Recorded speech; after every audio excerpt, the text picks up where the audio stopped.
I got so much motherfucking design on right now. Break it down, bring it back, make it clap. I got 3 old thoughts, new block, where that day. Bitches on my line, and you know.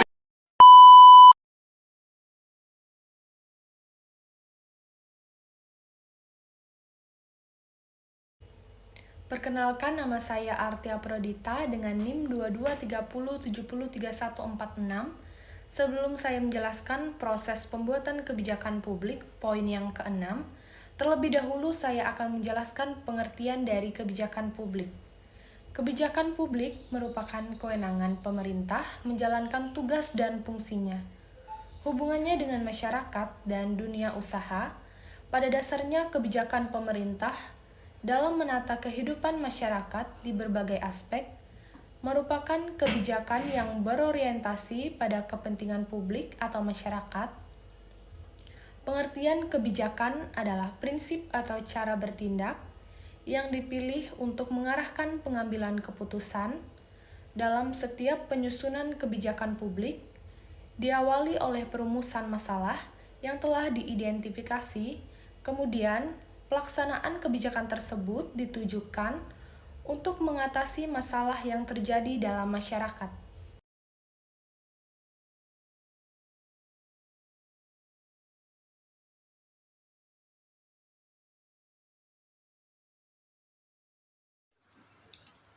Assalamualaikum warahmatullahi wabarakatuh. Perkenalkan, nama saya Mulya Teguh Pribadi dengan NIM 223030703196. Di sini saya akan menjelaskan materi tentang mengidentifikasi masalah kebijakan. Masalah kebijakan timbul karena faktor lingkungan kebijakan, yakni keadaan yang melatar belakangi suatu peristiwa, baik yang berupa tuntutan masyarakat atau tantangan dan peluang yang diharapkan dapat diatasi melalui suatu kebijakan. Di sini saya mengambil salah satu contoh.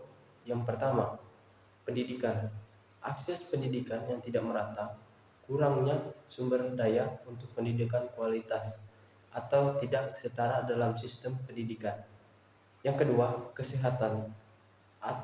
Akses terbatas ke layanan kesehatan, biaya perawatan yang tinggi, atau kurangnya infrastruktur kesehatan.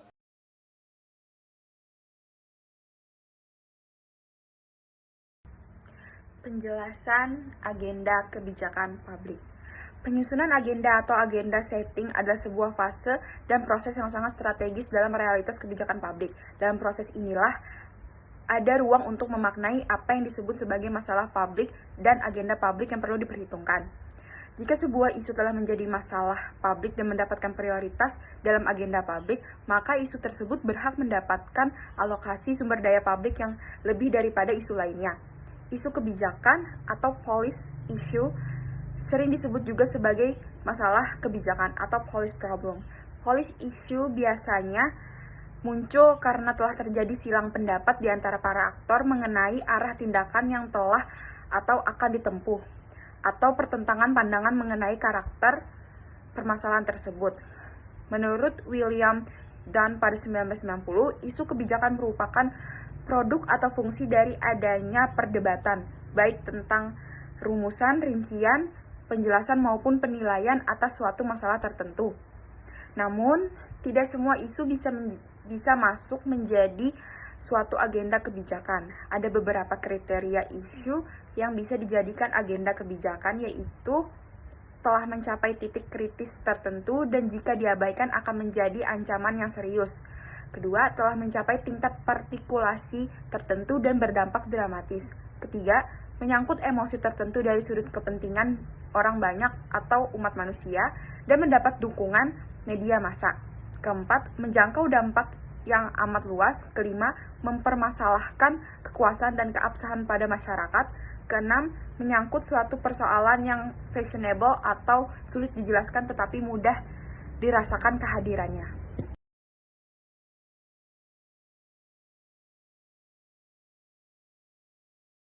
Di sini saya akan menjelaskan tentang perumusan kebijakan. Yang pertama ada identifikasi masalah atau isu.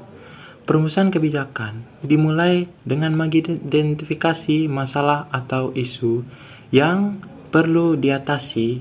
Ini dapat berupa masalah sosial, ekonomi, lingkungan, atau politik. Sebagai contoh pertimbangan masalah pengangguran yang tinggi.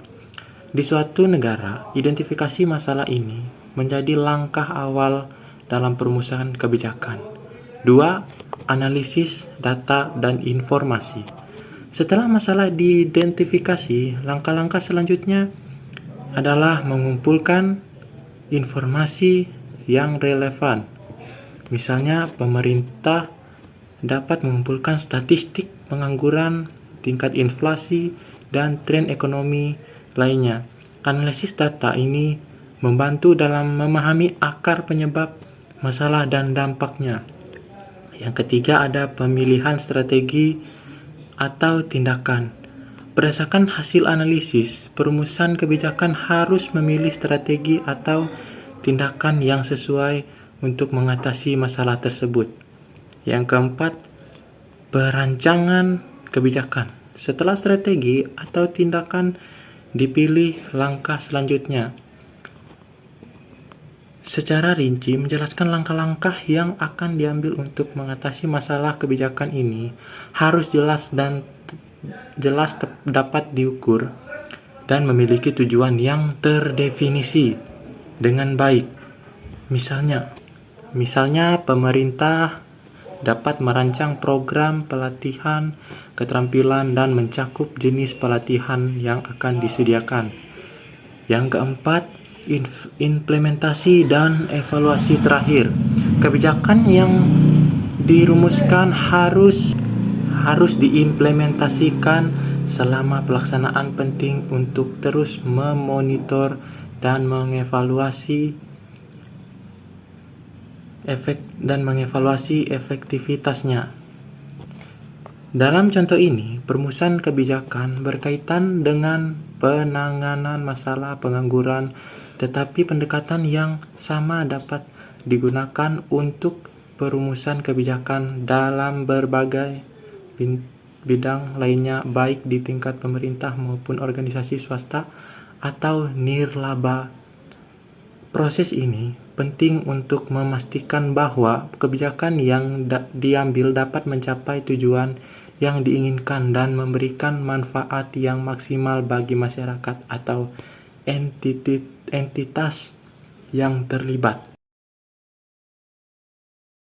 Saya Rizky Nugrah dengan NIM 2230307031. Di sini saya akan menjelaskan pengesahan kebijakan dalam konteks pemerintahan atau organisasi. Pengesahan kebijakan adalah proses formal di mana sebuah kebijakan atau peraturan diresmikan, diberlakukan dan diakui secara resmi oleh pihak yang berwenang atau pemimpin tertentu. Pengesahan kebijakan merupakan tahapan penting dalam siklus kebijakan publik dan memastikan bahwa kebijakan tersebut memiliki dasar hukum dan otoritas yang sah. Berikut adalah penjelasan lebih lanjut mengenai pengesahan kebijakan. 1. Perencanaan kebijakan. Proses dimulai dengan perencanaan kebijakan yang memadai. Kebijakan ini biasanya dirumuskan untuk mengatasi isu atau masalah tertentu yang dihadapi oleh pemerintah atau organisasi. 2. Penyusunan rencana kebijakan. Rencana kebijakan disusun dengan mempertimbangkan berbagai faktor termasuk analisis dampak, konsultasi dengan pemangku kepentingan, dan pertimbangan hukum. Rencana ini berisi detail tentang tujuan, metode pelaksanaan, dan dampak yang diharapkan dari kebijakan tersebut. Pengesahan kebijakan adalah langkah penting untuk memastikan bahwa kebijakan tersebut memiliki legitimasi dan otoritas yang diperlukan untuk diterapkan secara efektif. Ini juga menggambarkan komitmen pemerintahan atau organisasi terhadap tujuan dan nilai-nilai terkandung dalam kebijakan tersebut. Berikut ini adalah contoh-contoh pengesahan kebijakan dalam konteks pemerintahan dan organisasi. Contoh pengesahan kebijakan dalam pemerintahan, pengesahan undang-undang. Di sebuah negara, parlemen atau badan legislatif akan memproses dan mengesahkan undang-undang. Proses ini melibatkan perdebatan, perubahan, dan akhir pemungutan suara untuk mengesahkan undang-undang yang akan menjadi hukum. Presiden, kepala pemerintahan juga harus menandatangani undang-undang tersebut sebelum menjadi sah. Contoh pengesahan kebijakan dalam organisasi. Kebijakan sumber daya manusia atau SDM. Di sebuah perusahaan, kebijakan SDM yang mencakup rekrutmen, promosi, kompensasi, dan manajemen kinerja harus disusun dengan disahkan oleh manajemen eksekutif dan dewan reksi sebelum diterapkan secara luas di organisasi. Jadi, pengesahan kebijakan merupakan langkah kunci yang memungkinkan penerapan dan penegakan kebijakan tersebut secara sah. Hal ini juga memungkinkan pemerintahan atau organisasi untuk memastikan bahwa kebijakan tersebut sesuai dengan tujuan mereka dan memenuhi persyaratan hukum yang berlaku. Sekian dan terima kasih.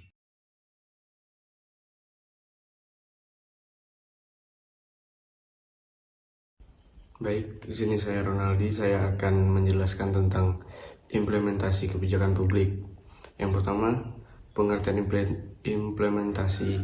Implementasi merujuk pada serangkaian aktivitas yang dijalankan oleh pemerintah dengan mengikuti arahan tertentu tentang tujuan dan hasil yang diharapkan. Implementasi meliputi tindakan-tindakan oleh berbagai sektor ataupun aktor, terutama birokrasi yang sengaja didesain untuk menghasilkan efek tertentu demi tercapainya suatu tujuan. Selanjutnya, implementasi sebagai proses interaksi. Implementasi merupakan suatu proses interaksi antara penetapan tujuan dengan tindakan-tindakan yang dijalankan untuk mewujudkannya. Proses implementasi bukanlah proses teknisi murni, tetapi merupakan proses interaksi sosial politik yang akan menentukan siapa mendapatkan apa, kapan, dan bagaimana. Berikutnya, proses implementasi. Mekanisme implementasi kebijakan publik terdiri dari yang pertama akumulasi dan akuisisi sumber daya, yaitu government tools, yang terdiri dari nodality, authority, treasure, organization, organized expertise, dan yang kedua interpretasi dan perencanaan. Bagian ini lebih menerjemahkan kebijakan ke dalam arahan, peraturan, desain dan rencana program yang real. Yang ketiga, organisasi kegiatan, yaitu pembentukan unit-unit pelaksana dan rincian program kegiatan. Yang terakhir, nomor 4, penentuan sasaran kebijakan, yaitu who get what and then. Terima kasih.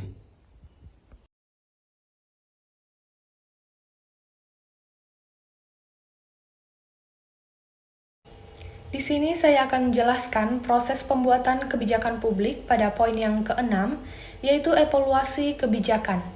Evaluasi kebijakan dalam perspektif alur proses atau siklus kebijakan publik menempati posisi terakhir setelah implementasi kebijakan, sehingga sudah sewajarnya jika kebijakan publik yang telah dibuat dan dilaksanakan lalu dievaluasi. Dari evaluasi akan diketahui keberhasilan atau kegagalan sebuah kebijakan, sehingga secara normatif akan diperoleh rekomendasi apakah kebijakan dapat dilanjutkan atau perlu perbaikan sebelum dilanjutkan atau bahkan harus dihentikan.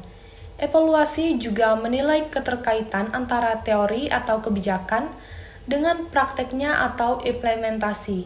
dalam bentuk dampak kebijakan, apakah dampak tersebut sesuai dengan yang diperkirakan atau tidak.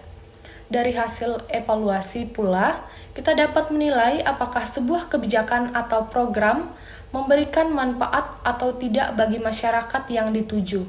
Secara normatif, fungsi evaluasi sangat dibutuhkan sebagai bentuk pertanggungjawaban publik, terlebih di mata masyarakat yang makin kritis menilai kinerja pemerintah.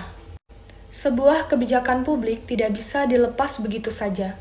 Kebijakan harus diawasi dan salah satu mekanisme pengawasan tersebut disebut evaluasi kebijakan.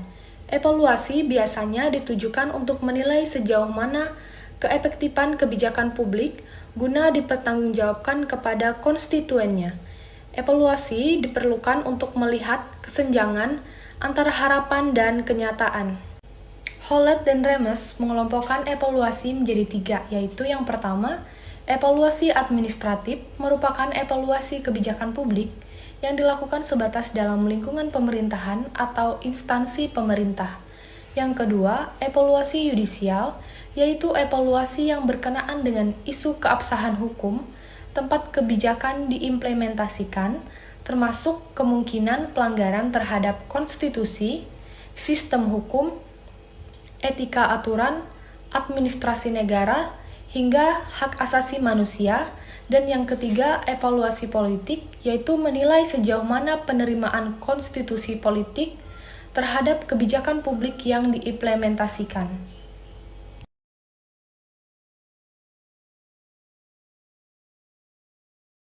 Hai, perkenalkan nama saya Felia Fianitasya dari kelompok 2 dengan NIM 223030303173. Di saat ini saya ingin menjelaskan mengenai sumber daya manusia yang mendukung proses kebijakan publik.